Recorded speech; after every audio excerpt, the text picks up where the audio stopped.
శ్రీ సద్గురు పరమాత్మనే నమః. శ్రీ స్వామి అచలానంద గురుభ్యో నమః. ఊహ తెలిసింది మొదలు కడ ఊపిరి వదిలే వరకు సాగే ప్రస్థానమే నేను. ఈ నేనులోంచే నాది మొదలవుతుంది. నా తల్లిదండ్రులు, నా భార్య పిల్లలు, నా ఆస్తిపాస్తులు, నా తెలివి, నా హోదా అంటూ అహం రోజు రోజుకి పెరిగిపోతూ ఉంటుంది.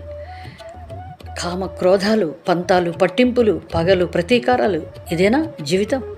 ఇందుకేనా మనం ఈ మానవ జన్మకు వచ్చింది? కడసారి ఊపిరి వదిలి చితిమంటల్లో కాలి బూడిదైపోయిన నేను లేకుండానే మళ్ళీ తెల్లవారిపోతోంది.